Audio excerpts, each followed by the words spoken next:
Okay, it's finally here. We got Royal Rumble season upon us. We're about a week away, less than a week away from the Rumble. So this is going to be a classic review of Royal Rumble 2014, one of the more negatively received Royal Rumbles in recent memory, along with 2015. It's a debatable question. What was the worst Royal Rumble, 2014 or 15? I think you can make the argument either way. But, I'll definitely get to 2015 in a couple days, so we'll evaluate it after that show. But I think the great thing about 2014 is the negativity of the Rumble.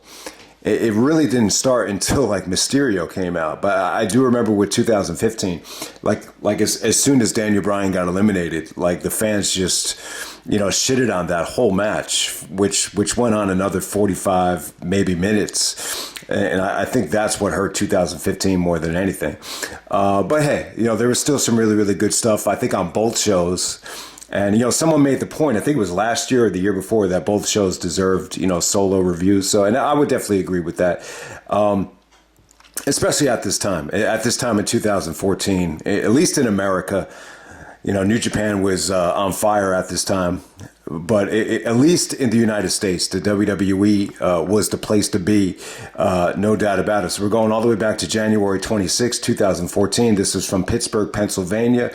The attendance, 15,715. This buy rate is phenomenal, like when you think about it. Because think about this. This was like the last, big pay-per-view until the WWE Network, and they still do 467,000 buys.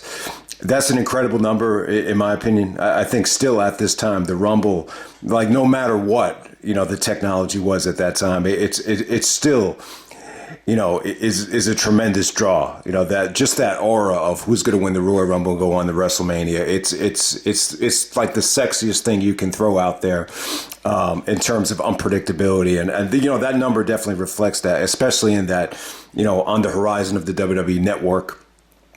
I just think it's a good number. Let me say this, though. Looking forward to the Rumble this week. I think what's kind of bringing me down a little bit is the Seth Rollins injury. I'm hearing multiple things. A torn MCL, possibly a partially torn meniscus. So who knows, man? I don't know how serious it is. You kind of get the feeling they were trying to downplay it, but we'll see what happens on Raw tonight in terms of how serious it is. This could possibly fuck up the WrestleMania plans of Punk and Rollins, which, would definitely be awesome.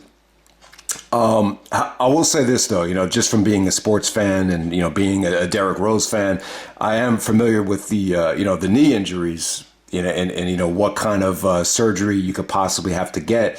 There are times when a torn meniscus, could be cleaned up. You could just shave it and come back in a couple weeks, maybe 4 to 6 weeks at the earliest.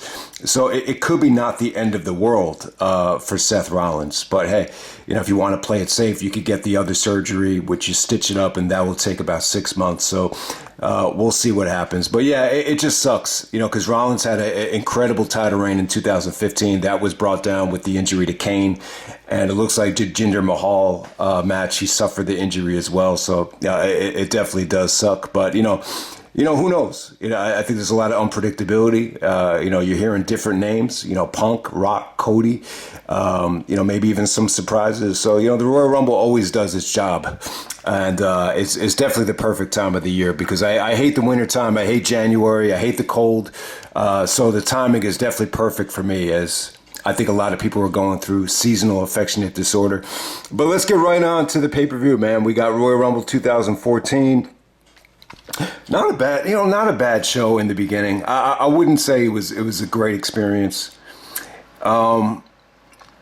It was definitely kind of a depressing watch for the most part, but you can't deny it. Daniel Bryan and Bray Wyatt, they opened the show up with a bang. I think this is possibly the best Royal Rumble opener ever. I'm trying to think what is really in competition with this for, best Royal Rumble opener ever.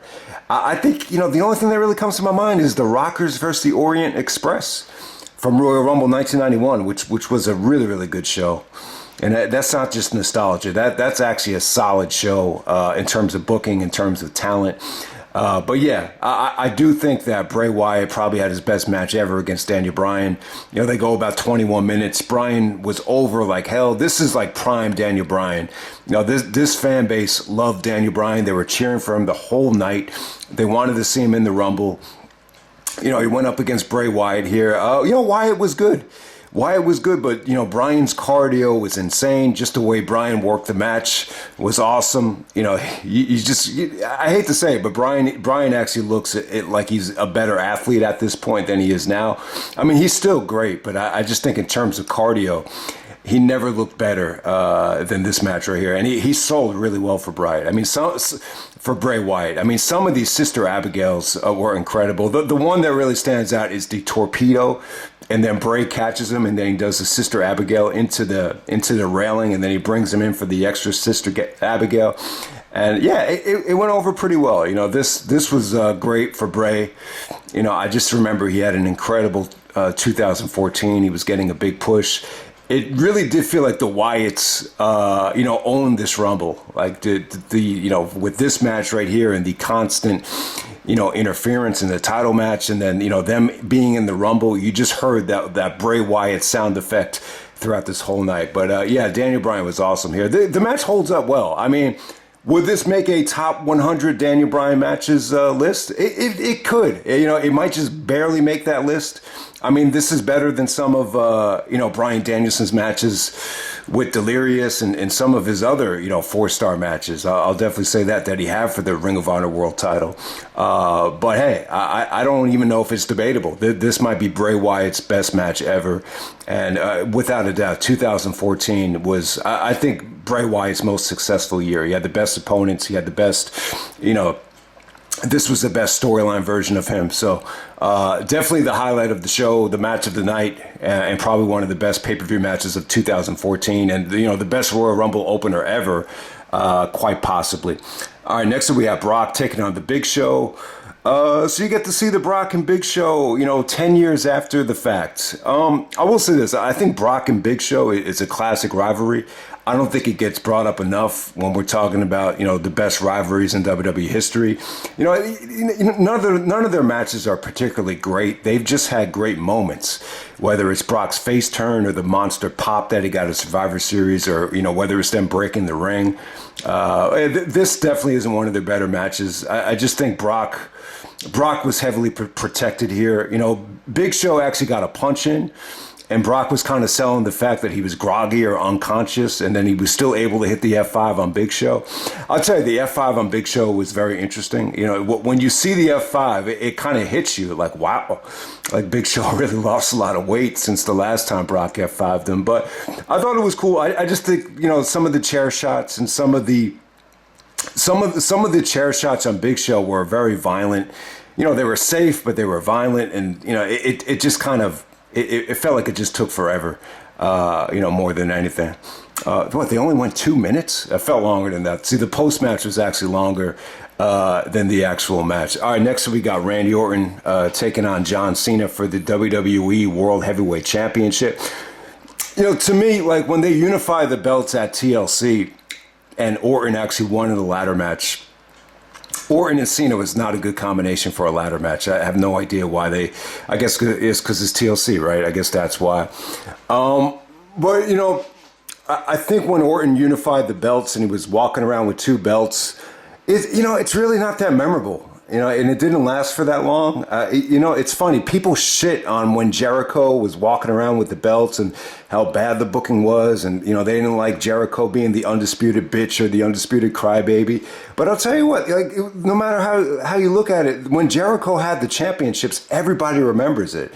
In some ways, it was just such a mark out moment. And it was just such a great time, even though, you know, that time did receive a lot of criticism with the NWO coming in, and, you know, the booking of Jericho, you know, being Stephanie's slave or whatever. But, you know, I think what this whole thing did was it just kind of elevated that whole run for Jericho. It just made it more memorable. I just don't think people really cared, you know, when Orton won the belt at this time. Okay, so Orton and Cena, a lot here was recycled. They did some stuff with Cena's dad. where, Randy attacked the father. John Cena goes looking for Randy Orton, and Orton is able to get away. Just, pretty, I think uncreative is the best word for, the feud and the match itself. I will say this, though. I think, Orton and Cena were great at this time. I think Cena is better than ever. In 2014, like, he doesn't look rusty. He doesn't look like he's green. Everything looks pretty good. And Orton just looks mature at this point as well. I mean, you can make the argument that Orton, wrestled somewhat of a boring, style of a match. But here, the story here. So if you haven't seen this match yet, the problem with it is the fans just, they just shit on it. Orton tried to take them out of it at certain points, so the fans were chanting boring. But they were just chanting everybody's name. There was even a "We Want Angle" chant, and I was like, where is that coming from? But they're in Pittsburgh, so it actually makes sense. There was Y2J chants, tons of Daniel Bryan chants, Randy Savage chants. They were just chanting for anybody but these two guys. Undertaker as well. I'm trying to think what else. "This is awful" was one of the chants here. So yeah, this Pittsburgh crowd, not your typical Pittsburgh crowd. This definitely felt like it was more of a smart mark, crowd. More of a, I think at that time, Royal Rumble was becoming like WrestleMania, where a lot of people would just flock to the show, no matter where they were in the country. So it was definitely an interesting crowd.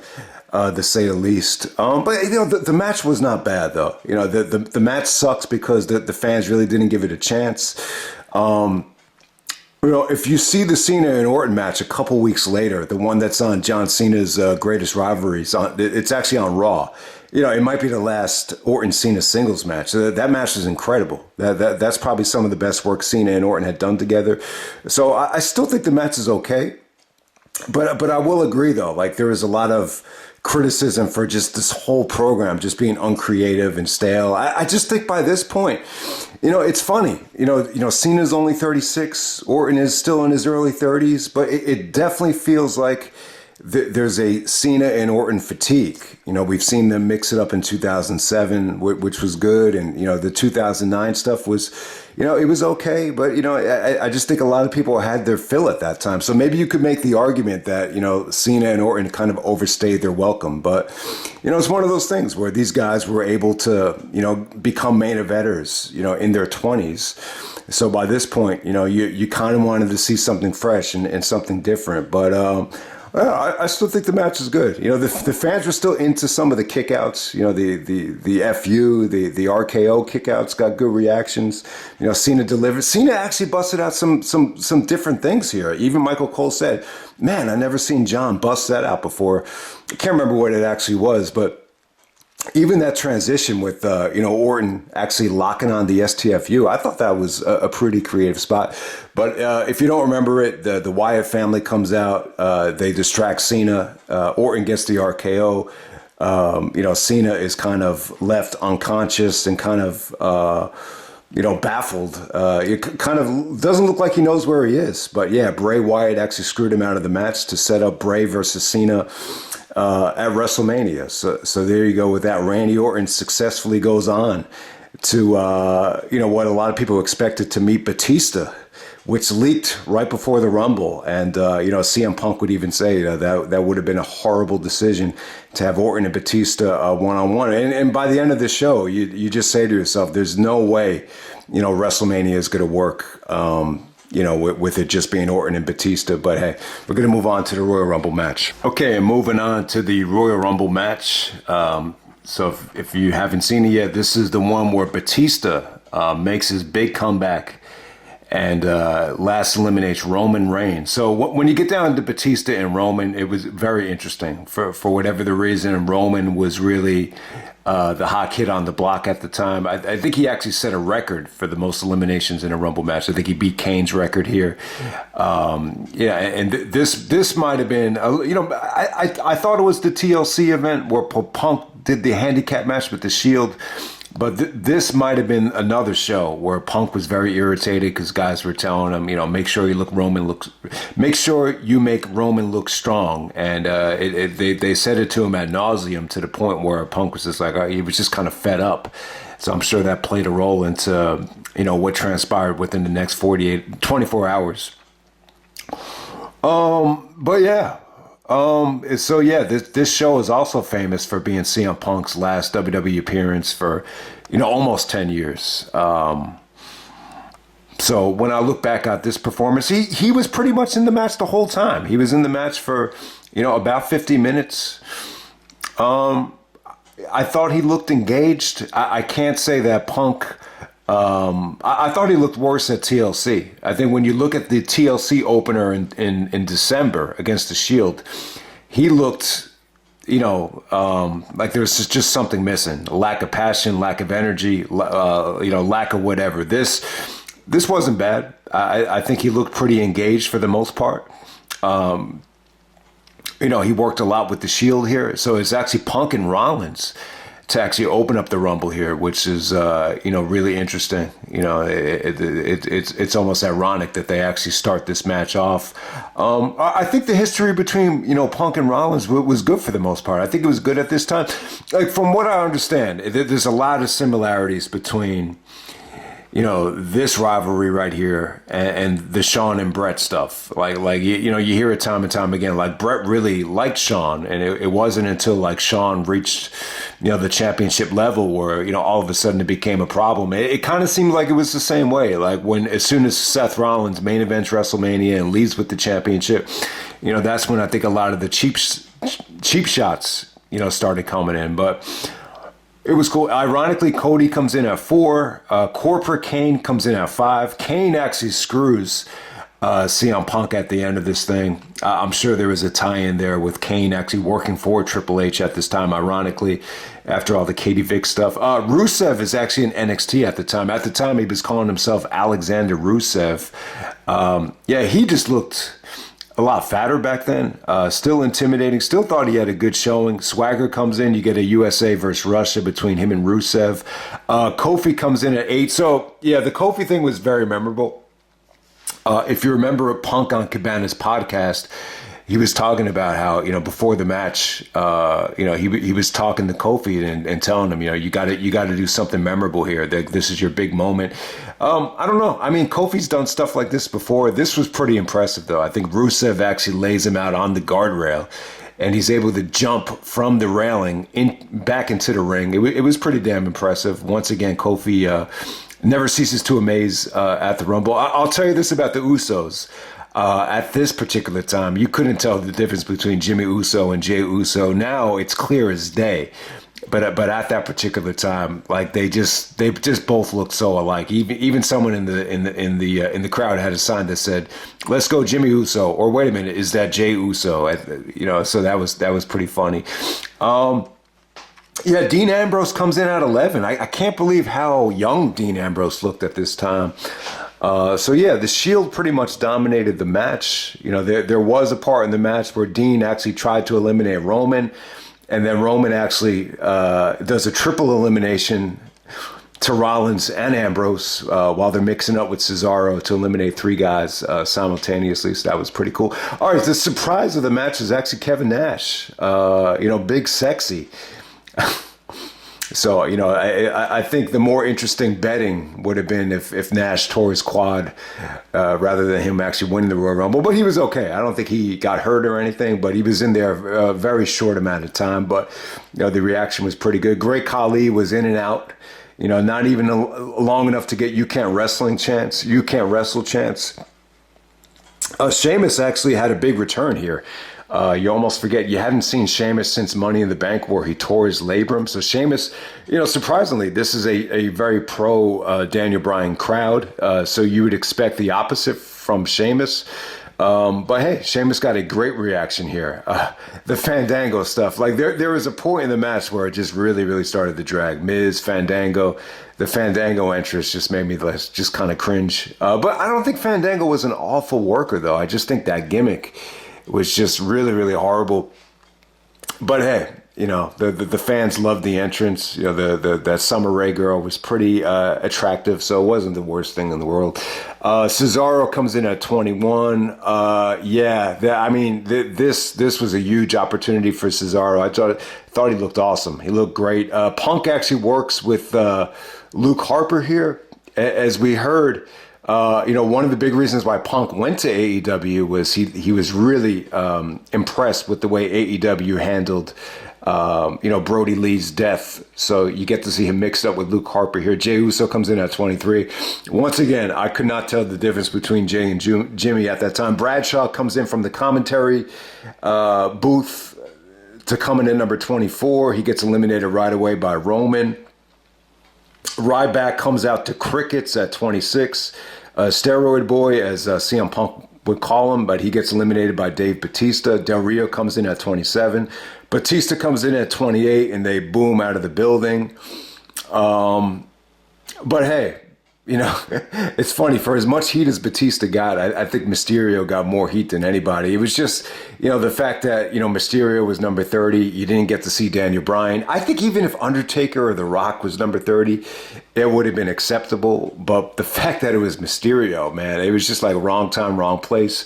Mysterio got more heat here than he got with the Eddie stuff, when a lot of people were sick of him, cashing in on Eddie's death, which wasn't really his fault. But, he got booed out of the building here, booing the 619. They cheered like crazy when I think it was Rollins. Rollins actually eliminated Mysterio here. It was all right. I just think, Batista at this time, there's comments here that he was out of shape. It's not that he was fat or anything like that. It's just the ring attire just looked weird. He's wearing different tights. It looks like he's wearing sneakers. He definitely lost some muscle. Definitely didn't look like the same guy. He lost all his hair. I don't know. I just think this is a huge test. This is a big test to see if Batista is going to get treated like a legend, or is he just going to get treated, not that great. And, you would think, if you're gone from the company for 4 or 5 years and you're a main event of WrestleMania type of guy, you would think you would get a hero's welcome, but, not so much. I just think Batista was the kind of guy. He hit at the right time. A lot of it had to do with evolution, Triple H, and the timing. I think at the time, Triple H had a lot of power. You saw the New Age Outlaws win the tag titles. You saw, Bray Wyatt get pushed. Apparently he was very close with Bray Wyatt. But this Batista victory, man, was just the wrong call. You heard different things like, this was, they thought Batista getting the main event spotlight here would be a great way to bring Hollywood fans to start watching WWE, which just definitely sounds, retarded looking back on it. But yeah, it was just the wrong call. I do understand it. Orton and Batista, these were Triple H's boys. And still at this time, Triple H was very much catering still, to both of them. This was going to be the, main event of WrestleMania, and it definitely backfired. You had, CM Punk, one of the most valuable guys, maybe the most valuable guy, leave the company due to this. And, from Punk's standpoint, I could understand it at the time. You're on the road, you're working your ass off, and, this guy comes in from Hollywood. He's been on vacation for 4 or 5 years, and all of a sudden you're just handing him a WrestleMania main event spot without earning it, and you just gave it to The Rock the last couple of years. So I could see how you could be deflated and lose passion for the business. So it's definitely understandable. This finishing stretch here, what was it? Sheamus, Seth Rollins. No, not Sheamus and Seth Rollins. It was Batista, Roman Reigns. I think Sheamus was in there. It wasn't bad. It really wasn't bad. Once it came down to Batista and Roman, the crowd really got into Roman. They really did. It was really, really cool. It definitely felt like Roman would have been something different, at that time, which it's funny to look back and watch it now. But yeah, Batista is able to kind of just toss, counter Roman's spear and just kind of toss him over the ropes. And Batista just gets booed out of the building. And yeah, it even looked like he was a little bit surprised by it. It really did. I think a lot of people just didn't anticipate that the Rumble would have, this type of fan base at the time. So So yeah, ultimately this led to Daniel Bryan starting the Yes Movement, and he would be interjected in the triple threat match. While Punk decided not to even show up on Raw the next night. I always found it to be a little bit deflating for Punk to leave. I really think that would have been cool to see him wrestle Triple H at WrestleMania. I think it would have been great. But I think at the time his heart just wasn't in it, and the rest is history. And that leads us to 10 years after the fact, where hopefully they do get it right. But yeah, it's just really interesting. I think at the time Triple H definitely had a learning curve. I think he was still learning on the job. Obviously, he did make some mistakes. It's interesting, though. It's really an interesting business. The fact that Batista could be in the main event of one of the most profitable WrestleManias of all time, be the most over guy in the company in 2005, and 10 years later, it's just not there. I just think with Batista, I think the fans are able to see through him. I think Batista was one of these guys that, he knew he could make a lot of money wrestling. He paid his dues, but I think a lot of people saw his main motivation as just, main eventing, winning championships, making money. I don't think he ever really truly loved the business. And, the proof is in the pudding when he makes comments like he'd rather die than come back to wrestling, or he'd rather shovel horse shit than come back to wrestling, or whatever he said about the wrestling business. And, his big returns just have not went that well. But it's just a testament to where Batista ranks on the WWE legend scale. I mean, he's a main eventer, he's a player, but is he on the Mount Rushmore? Is he on the Triple H level of upper tier? And he's just not. He's just not. He struck hot at the right time, and that led him to main event WrestleMania. A lot of it had to do with Randy Orton just not being ready at that time for whatever the reason. And we'll end it right there, man. That's Royal Rumble 2014. Not a good show.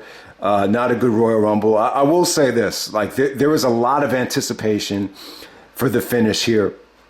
So that's good. It's not like the fans crapped on the whole Rumble, but they definitely crapped on the finishing stretch here, whether it be Mysterio and with Batista actually going over Roman. But I'll end it right there. That's Rumble 2014, and I'm out.